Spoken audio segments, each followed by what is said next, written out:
हाजिक साहब, अपने गुनाहों को यासीन ने कबूल कर लिया। यासीन फ्रेम से भी उड़ गया। बोल तेरे साथ क्या सुलूक किया। देखिए, यासीन मलिक साहब के मामले में हमारे हिंदुस्तान के कोर्ट के ये अधिकार है कि जब कोई मुजरिम अपनी गुनाहों को कबूल करता है। कॉलर जी की बातों पर थोड़ी सी आपत्ति है। इतना सम्मान एक आतंकवादी को देने की आवश्यकता नहीं है। यासीन मलिक साहब कहा इन्होंने, इस पर आपत्ति है मुझे। आपको होगी आपत्ति सर, आपको आपत्ति करने का अधिकार है। मेरे को संस्कार सिखाए, मेरा अपना अधिकार है। मैं अरे सर, आप अपनी बात कह रहे हैं, आप अपनी बात यासीन मलिक जो है, अगर उन्होंने गुनाह कबूल कर लिया है तो ये जिम्मेदारी हमारे कोर्ट की बनती है और दोनों पक्षों के वकील अपना अपनी बात कहेंगे और हमारा कोर्ट क्योंकि इंसाफ करेगा। हमारा कोर्ट पिछले 70 साल से कश्मीर के हालात को देख रहा है। हमारे कोर्ट को ये मालूम है, हमारे न्यायपालिका को ये मालूम है कि यासीन मलिक साहब के क्या कारनामे रहे हैं। कबूल किया उसने और आप साहब का सम्मान दे रहे हैं उसको। अरे जनाब, ये मेरे संस्कार हैं, आपके नहीं है तो क्या मैं अब उसको सजा देगा कोर्ट? आप क्यों बड़े परेशान हो रहे? बात यह है कि इस मुल्क में जो समस्या 75-70 साल से चली आ रही है, उस समस्या का भी समाधान इस देश के मुल्कों को, दोनों मुल्कों को करना होगा।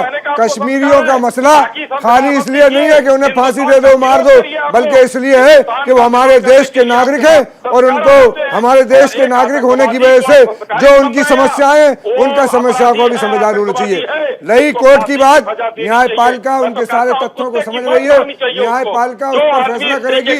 उस पर कोई पाकिस्तान तिलमिलाए, आफरीदी तिलमिलाए, उससे हमारे ऊपर कोई फर्क नहीं पड़ता। हमारी न्यायपालिका की जिम्मेदारी है कि वो उसके जो कबूल किया है उसने गुनाह, उस पर सजा हो।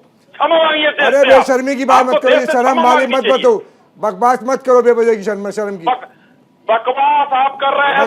मैंने कहा मैं उनको सजा कोर्ट देगा, कातिल को सजा कोर्ट देगा और कातिल की हिमायत करने वाला कोई भी हो, छुपके करे, एलानिया करे, कातिल है, उसकी हिमायत करने वाले भी कातिल हैं। अगर कोई हमारा मुल्क में गुनाह कर रहा है, हमारे गुन में आतंकवाद फैला रहा है, तो हमारे देश के संविधान की जिम्मेदारी है कि ऐसे लोगों पर लगाम रखे। हमारे कानून की जिम्मेदारी है, हमारी न्यायपालिका की जिम्मेदारी है कि उस पर कार्रवाई की जाए और कड़ी से कड़ी कार्रवाई की जाए। और कौन तिलमिलाता है पड़ोस में, कौन किसके पेट में दर्द होता है, इससे हमारे न्यायपालिका पर कोई फर्क नहीं पड़ेगा, बल्कि उसे कड़ी से कड़ी सजा मिलेगी। जी, कड़ी से कड़ी सजा मिलेगी। हाजिक साहब, अश्विनी जी आपके पास आऊंगा। हमारे साथ रवीश हांडू कश्मीरी पंडित हैं। रवीश, आपको आवाज आ रही है हमारी? मैं सुन पा रहा हूं आपको। जी रवीश, सैकड़ों कश्मीरियों के नरसंहार का जिम्मा भी ऐसा माना गया है कि यासीन मलिक के सिर पर था। जी जी बिल्कुल। एज ए कश्मीरी पंडित, एक कश्मीरी पंडित होने के नाते मैं आज पूरे राष्ट्र से ये पूछना चाहूंगा कि उसको सजा देने में ये 32 साल की देरी क्यों? आप ऐसे जो एक जिन्होंने जिस तरीके के अपराध यासीन मलिक ने किए हैं, इतने मर्डर, टेररिज्म, एक केंद्र बिंदु माना जाता है ये हमारे पलायन का, तो इसको इतनी देरी क्यों लग रही है सजा देने के लिए? और अभी भी मैं स्टूडियो में देख पा रहा हूँ कि कुछ हिमायती लोग कह रहे हैं जी वो कश्मीरी मुसलमान है, आप उनको तंग कर रहे हैं। ऐसा बिल्कुल नहीं है। वो एक मर्डरिस्ट है, उसने खून किया है, उसने एयरफोर्स के आर्मी में साफ कर दूं रवीश, हमारे पैनल पर किसी ने नहीं कहा, ये पाकिस्तान के ट्वीट आ रहे हैं। अफरीदी ने कहा है, हमारे पैनल में बैठे किसी भी मेहमान ने इस बात को नहीं कहा है। जी जी, मैं क्षमा चाहूंगा, मैं शायद देरी से मैंने ज्वाइन किया तो मैं समझा कि किसी ने कोई हिमायत कर रहा है। नहीं, हमारे पैनल पर बैठे किसी भी इंसान ने हमारे देश के आईन और हमारे संविधान को सलाम करते हुए जो अदालत का फैसला आएगा उसको सिरोधार्य माना जाना चाहिए। इसी पर सबने राय और अपनी बात कही है।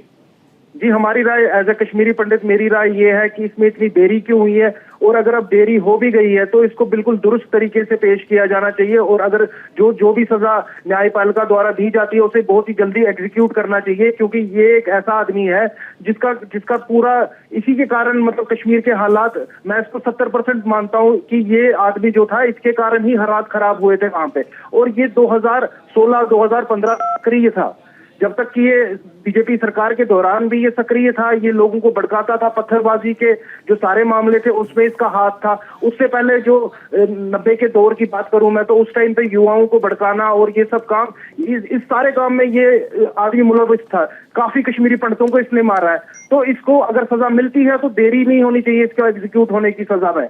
वो काफी जल्दी से जल्दी, ऑलरेडी 32 साल हो गए हैं, 32 साल से हम कश्मीरी पंडित इंतजार कर रहे हैं न्याय का। तो इस आदमी को जल्दी से जल्दी, मैं तो चाहता हूँ इस आदमी को फांसी की सजा मिले।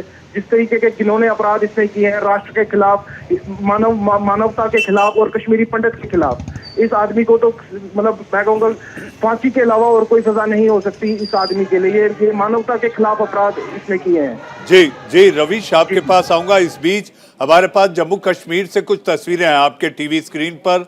आप देख रहे हैं यासीन मलिक को सजा सुनाए जाने को लेकर वहां लोगों में हर्षोल्लास है, पटाखे छोड़े जा रहे हैं बैंड बाजे के साथ। लोग वहां आज अदालत के फैसले का इंतजार कर रहे हैं। यासीन मलिक, जिस पर टेरर फंडिंग के अलावा आतंकी समूह के सदस्य होने के साथ साथ कश्मीरियों के नरसंहार और उसके साथ साथ कई ऐसी गतिविधियों को लेकर यासीन मलिक, जिन पर यूएपीए के तहत मामला चला, और अदालत अब से कुछ ही देर बाद सबसे बड़ा फैसला यासीन मलिक को लेकर पटियाला हाउस कोर्ट की अदालत थोड़ी देर में सुनाने वाली है। हमारे साथ नए मेहमान कांग्रेस के प्रवक्ता अजय वर्मा जी जुड़ चुके हैं। अजय जी, आपके पास आऊंगा। अश्विनी जी हमारे साथ हैं, बीजेपी के प्रवक्ता। अश्विनी जी, आप रवीश को सुन रहे थे। रवीश का कहना है बड़ी देर कर दी फैसला आते आते।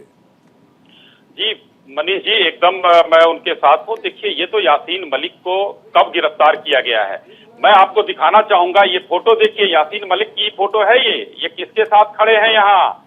ये कांग्रेस के लोग हैं। ये लोग जो है बुलाकर सम्मान देने का काम करते थे ऐसे आतंकवादियों को। आज स्थिति यह है, 32 साल आपने कहा मेरे भाई, मैंने सुना, आपका दर्द भी था उसमें, लेकिन 8 साल की सरकार हुई, इनको बंद भी किया गया और आज कोर्ट उनको फांसी की सजा भी दे रही है।